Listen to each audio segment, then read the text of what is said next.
오늘 본문의 말씀 속에서 잠깐 우리가 함께 묵상하고 또 들어야 할 말씀, 그것은 우리 교회뿐만 아니라 모든 신자들이 계속해서 가지고 있어야 할 내용입니다. 그것은 뭐냐면 요한계시록이라는 성경이 하나님께서 요한계시록이라는 계시의 말씀을 우리에게 왜 주셨느냐 하면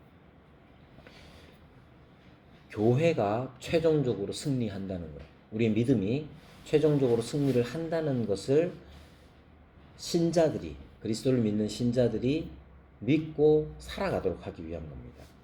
그래서 요한계시록은 최종적 승리에 대한 계시의 말씀입니다. 자, 우리의 믿음은 승리할 겁니다.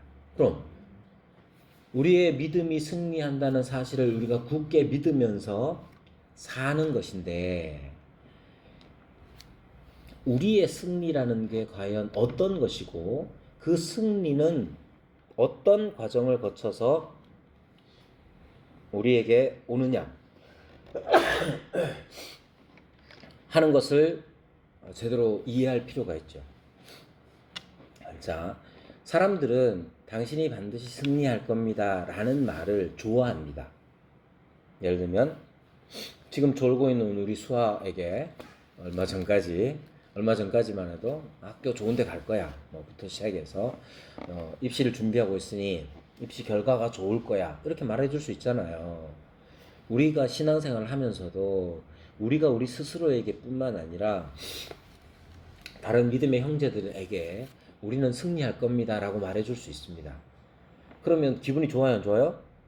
기분이 좋겠죠. 승리라는 말 자체가 주는 위안 같은 게 있단 말이에요.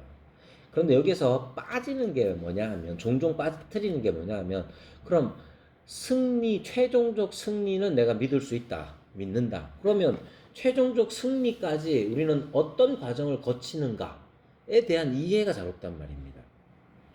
우리가 승리할 건, 그리스도인들은 다 승리하겠죠? 그죠? 그럼 그 승리라는 게 어떤 거냐는 거예요.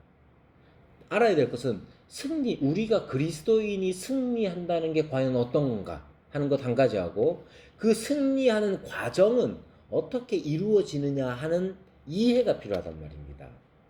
그런데 우리는 승리의 과정 자체를 자세히 알지 못한 채로 승리만을 바라고 있을 때, 기대하고 있을 때 어떤 잘못이 벌어지느냐 하면, 이 승리를 마치 이 세상에서 살아가면서 체득한 방식으로 승리를 기대한단 말이에요.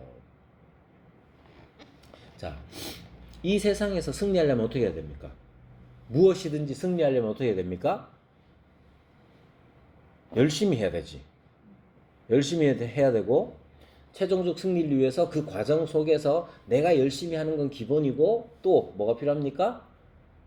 백도 필요하고 돈도 필요하고 어떤 곤모술수도 필요하다고 우리는 세상에서 살아가면서 거기에 익숙해져 있단 말이에요.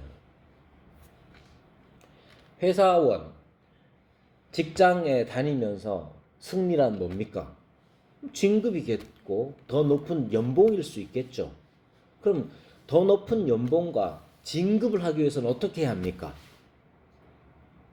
상사의 비유 잘 맞추고 우리에게 그냥 몸에 익숙한 방식들이 있단 말이에요. 그래서 기독교인들조차도 기독교가 최종적으로 승리할 겁니다 라고 했을 때, 우리가 신자들은 승리할 겁니다 라고 했을 때, 어떤 승리까지 이르르는 그 과정이 어떠하냐에 대한 이해를 충분히 하지 못하고, 말씀의 묵상, 말씀의 계시의 말씀으로서 이해를 갖추지 못한 채로 승리만을 갈구해버리면 그 과정 속에서 진짜로 우리에게 오는 승리와는 어울리지 않는 방식들이 우리에게 있단 말이에요. 지금 한국 기독교가 열심히 힘을 내서 싸우는 것 중에 하나가 뭐냐면 동성애 문제라든지 낙태 문제라든지 이런 문제들입니다. 성경은 그것에 대해서 분명하게 말합니다. 저는 동성애에 대해서 찬성할 수 없습니다. 그것을 죄라고 생각합니다. 죄라고 믿습니다. 저는 그렇게 가르칩니다. 낙태? 예. 우리도 약간의 시험이 아주 약간의 잠깐의 시험이 들긴 했지만 그래서는 안 된다고 그 시험에서 이겼습니다. 그래서 태어난 게 누구냐? 수아예요. 그러니까 자를 없애야지 이런 게 아니라 너무 생긴 게 너무 당황한 시기에 생겨가지고 이걸 어떡하나 잠깐 생각을 한 적이 있어요. 여러분, 낙태 저는 죄라고 생각합니다. 여러분, 그런데 한국 기독교가 지금 맞닥뜨린 이 싸움에서 어떻게 하면 승리하느냐? 우리는 최종적으로 승리할 건데 어떤 방식으로 승리할 거냐에 대한 이해가 잘 없어서 자꾸만 세상의 방식을 주장합니다. 그것을 지금 요한계시록에서는 두 가지를 다 말해줍니다. 우리는 최종적으로 승리할 거야. 왜? 우리 주께서 승리하신 분이기 때문에 그래. 그럼 어떻게 우리는 승리를 가져올 수 있습니까? 승리의 과정, 승리까지 가는 과정은 어떠합니까? 라고 했을 때 계시록이 가르치는 건 뭐냐면 바로 그리스도와 같이 승리할 거란 말이에요. 우리는 그리스도와 같이 승리할 것이고 그리스도께서 승리의 과정을 밟았던 그 과정을 따라서 승리할 거란 말입니다. 그럼 그게 뭐냐 하면 그리스도께서 죽으시고 부활하시고 승천하신 것처럼 우리도 죽음의 과정, 죽음과 같은 과정을 거칠 거라고 가르칩니다. 자꾸만 우리는 세상에서 몸에 밴 승리의 방정식을 가지고 신앙생활도 하려고 합니다. 누가 신앙이 좋은 사람이에요? 그러면 자꾸만 나타난 현실을 가지고 자꾸만 얘기합니다. 이게 여러분 오해하지 마세요. 우리 집 애들이 그냥 공부 그냥 그럭저럭 조금 더 잘했어요. 평균보다 조금 더 잘했어요. 그래서 그냥 어떻게 보면 그런 서열화된 그 목록으로 따지면 그냥 평균보다 조금 더 좋은 학교를 갔어요. 그러니까 사람들이 아이고 뭐 아빠가 교육을 잘 시켰다. 그건 저한테 하는 말이니까 여러분 진지하게 듣지 마세요.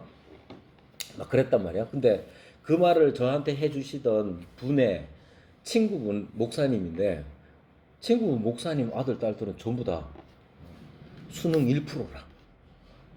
이번에 한의사 시험을 치는데 한의사 시험을 쳐야 되는데 수능을 쳐가지고 6개 틀렸대요.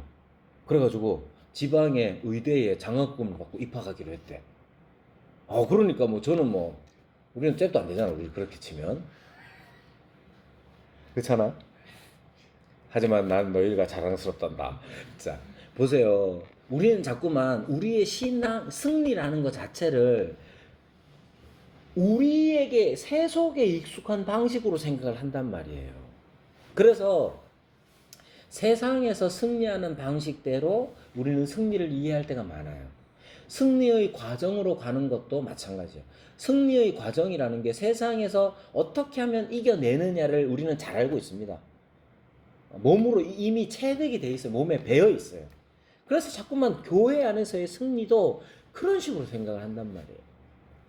그러나 여러분, 그리스도인의 승리의 방정식이라는 건 세상과 달라야 합니다. 자, 첫 번째, 오늘 본문에서도 강조하는 게 뭐냐 하면 그리스도인이 승리하기 위해서 반드시 필요한 게 뭐냐?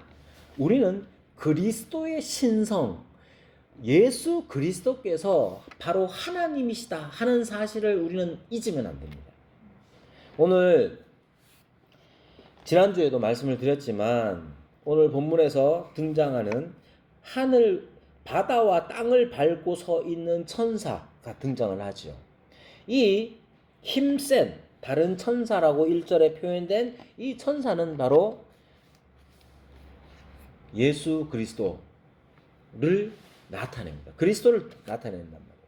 그리고 이 그리스도께서 초림하셨을 때에 침뱉음을 당하고 모욕을 당하시는 그런 분이 아니라 이제는 땅과 바다를 밟고 서 있는 온 우주의 주권자로서 우리가 살아가고 있는 이 땅과 또 바다의 주권자로서 서 계시는 것들을 봐야 합니다. 우리가 승리를 주시는 그 그리스도가 어떤 분인지를 알고 있는 게 우리 승리에 가장 중요한 거예요. 이렇게 그리스도의 신성, 그리스도의 영광에 대한 분명한 이해와 믿음을 가지고 있어야 됩니다. 이게 어떻게 우리에게 승리를 주느냐 하면 여러분 죄를 짓는 일이라는 게 사실 여러 가지 결핍에서 올 때가 많습니다. 누군가를 시기하는 거, 아니 누군가의 돈을 훔치는 거, 그거 왜 훔칩니까? 대부분의 사람들은 자기가 돈이 없기 때문에 훔칩니다. 누군가를 시기하는 문제도 마찬가지입니다. 또 무엇이든지 간에 우리가 죄를 범하는 일에 있어서 결핍이라는 문제가 우리에게 늘 따라옵니다. 그리스도의 신성을 믿는다는 것은 여전히 우리가 여러 가지 결핍 중에 있더라도 내 안에 가장 귀한 분이 그리스도라는 사실을 깨닫는 것에서 승리의 바탕을 깔게 되는 겁니다. 이게 중요합니다. 여러분, 우리는 그리스도를 믿는 사람이잖아요. 근데 그리스도를 믿는다는 것 자체가 어떤 의미냐 했을 때, 예수님 믿으면 천국 가. 그렇게 어떻게 보면 너무 수준이 낮은 정도에 자꾸만 머물러 있으면 안 돼요. 우리가 세상 살아가면서 여러 가지 결핍과 여러 가지 어려움들이 있죠. 그것이 우리를 자꾸만 올가매고 시험에 들게 하고 죄를 범하게끔 할 수 있습니다. 그런데 자꾸만 우리의 결핍에 초점을 맞추면 그런 일들이 너무나 당연하게 일어날 수밖에 없어요. 그렇지만 우리에게 결핍이 많은 우리에게 그리스도께서 오셔서 내게 가장 귀한 존재가 되시고 나의 믿음의 대상이 되시고 뿐만 아니라 나의 디딜 반석이 된다. 서 있을 반석이 된다는 사실을 믿는 것, 그게 승리의 초석입니다. 두 번째 오늘 본문에 나오는 것처럼 두루마리가 나오죠. 작은 두루마리가 나옵니다. 이거 지난번에도 말씀드린 것처럼 5장에서도 나옵니다. 인을 떼시기 전에 그 두루마리가 등장을 하는데 여기서 이것을 가져다가 먹으라고 하시는 이 말씀들을 통해서 결국 교회가 받은 권세가 어떤 거냐 하면 그리스도께서 취하신 그 권세를 또한 교회에게 주셨다는 것. 그리고 그 교회는 그리스도의 권세를 드러내는 존재라는 사실을 잊으면 안 됩니다. 그리스도께서 우리 가운데서 역사하시고 또 교회를 통해서 그리스도의 권세가 이 세상으로 드러난다는 사실을 기억을 하셔야 됩니다. 교회는 권세를 가지고 있습니다. 그리고 그 권세는 예수 그리스도의 권세와 연결되어져 있고 주님께서 주신 권세란 말입니다. 이 권세는 세속의 권세와 다른 권세예요. 세속의 권세는 많이 가진 사람, 높은 자리에 있는 사람이 권세를 부리고 누리겠지만 교회 안에서의 권세는 바로 그리스도와 같이 섬기고 또 그리스도와 같이 사랑하는 일에서 그 권세가 드러나는 것입니다. 그러니까 우리가 이 세상 최종적인 승리를 얻기까지 교회 안에서 우리는 그리스도의 권세를 드러내는 자로서 살아가야 하는 것입니다. 세 번째, 그리스도인의 승리 방정식 세 번째는 하나님의 비밀을 우리가 이미 깨달았다는 사실에 있습니다. 여기 10장 오늘 본문 말씀에서 하나님의 비밀은 바로 최후의 심판에 관한 것이죠. 하나님의 비밀은 일곱째 나팔 소리가 불릴 때에 완료될 겁니다. 이것이 바로 하나님의 비밀입니다. 이 비밀은 지난주에도 말씀드린 것처럼 유대교에서는 전혀 예상치 못한 방법으로 이루어졌고, 또 구약에서는 명확하게 나타나 있지 않은 방법이었습니다. 그러나 하나님의 비밀은 이제 이 땅에서 계시되기를 시작했고 최종적으로 완성될 겁니다. 하나님의 비밀의 그 계시는 바로 예수 그리스도로부터 시작하는 것이죠. 그리고 예수 그리스도께서 살아가신 이 땅에서의 삶 자체가 바로 하나님의 비밀의 계시였던 것을 기억하셔야 됩니다. 하나님의 비밀이라는 것은 마치 신자들만이 깨달을 수 있는 것이죠. 그래서 이 비밀과 관련해서 신비한 우리 신앙의 신비 중에 하나를 테르툴리아누스 터툴리안이라는 사람이, 교부가 이렇게 말합니다. 순교자의 피는 교회의 씨다. 보세요. 순교자, 즉 목숨을 잃는 그 현장에서 교회가 싹트기를 시작한다는 거예요. 예수 그리스도께서 우리에게로 오셔서 죽으셨을 때에, 죽임을 당하셨을 때에 우리에게 생명의 씨가 뿌려진 것과 같습니다. 교회 안에서 우리의 삶이라는 것, 승리의 방정식이라는 건 어떻게 일어나느냐 하면, 교회 안에서 누군가와 대립이 일어나고 다름이 일어났을 때, 쉽게 표현하면 꼭 이겨 먹으려고 올라서야 승리가 아닌 거예요. 우리가 간혹 믿음 때문에 손해볼 때도 있고 믿음 때문에 참을 때도 있죠. 내가 참고 말 못하고 이렇게 억울한 일을 당하는 것 같으면 막 분노가 일어나기도 하지만, 하나님의 비밀의 역사는 어떻게 일어날지 몰라요. 그죠? 주께서 우리에게 맡기신 것들을 통해서 우리가 순종함으로써 최종적인 승리를 맡기는 것이죠.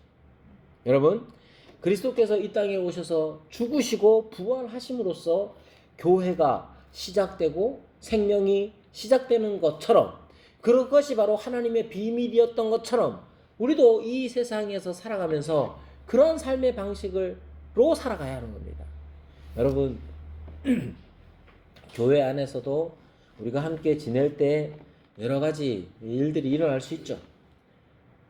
제가 우리 교인들한테는 안 그런데 성질이 별로 유한 사람은 아닌 것 같아요. 근데 여러분들한테는 제가 많이 유한 편입니다. 딴 데는 좀 성질을 좀 부려요. 우리 애들한테도 성질 부리고, 정현경 집사님이 자꾸 저보고 나쁜 꼰대 아빠락 하던가 뭐 그렇게 맞는 거 맞아요. 그리고 이제 다른 목사님들 노회에서도 괜히 또 이렇게 눈에 이렇게 별로 안 좋은 모습 보이면 잘 못 참아요, 저도. 왜 그러냐면 이런 게 있더라고요. 제가 볼 때, 저 스스로를 볼 때도 저 사람 자꾸 잘못하고 있다, 저건 내가 한마디 해서 고쳐줘야 되겠다 하는 마음이 많이 들어요. 여러분들한테는 잘 안 그럽니다. 예. 비교적 안 그러는 편입니다. 근데 이제 꼭 그렇게 되더라고요. 그래서 제가 불편한 사람도 많고 저를 불편해하는 사람도 있고 그렇습니다. 제가 성질이 별로 좋은 건 아니라고 저는 생각을 해요. 그런데 생각해 보세요. 저의 예를 드는 겁니다. 아니, 목사가 왜 저렇게 말하고 왜 저렇게 노회에서 얘기하지? 저건 내가 고쳐야지 라는 생각들이 많아요. 그런 게 어느 정도 필요할 때도 있다고 저는 생각을 합니다만은, 반드시 그 방법이 아니면 안 된다고 생각하는 그러한 태도는 옳지 않다는 거예요. 하나님께서는 우리에게 각자 다른 모습을 우리에게 주셨기 때문에 각자 다름 때문에 생겨나는 이견, 다른 생각들이 있을 수 있잖아요. 그런데 그것이 어떻게 하나님의 뜻을 이루어내느냐에 대해서는 우리가 확정적으로 말하기를 잠시 미뤄야 합니다. 우리는 다른 이견을 만났을 때에 나만 나만 옳다고 생각하는 그러한 방식으로 사람을 대하거나 말을 하거나 일을 풀려고 한다면 그것은 승리를 가져다 주는 방정식에 어울리지 않을 수 있습니다. 우리는 최선을 다해서 그를 돌아보고 그의 의견과 나와 다른 이견에 대하여 듣고 또 내 마음이나 내 생각을 말할 수는 있지만 우리의 이러한 대화들이나 이러한 다른 이견들로 하나님의 큰 일들이 우리에게 이루어진다고 생각하는 게 중요합니다. 그렇지 않으면 다름은 결국 다툼을 만들어내기가 쉽단 말이에요. 이거 그래서 우리가 이 세상 살아가면서 반드시 최종적으로 하나님께서 우리에게 승리를 주실 거라는 믿음 가지고 살아가야 합니다. 그러나 그 최종적인 승리를 가져다 주는 이 과정이 어떠하냐도 놓치면 안 됩니다. 우리는 언제나 어떤 상황에서도 그리스도께서 우리의 하나님이 되시고 그리스도께서 우리의 주권자가 되신다는 믿음을 가지고 살아야 합니다. 그리고 교회를 통해서 그리스도의 권세가 나타날 뿐만 아니라 그리스도의 권세를 교회에게 주셔서 우리는 그리스도의 권세를 드러내는 삶을 살아가야 하죠.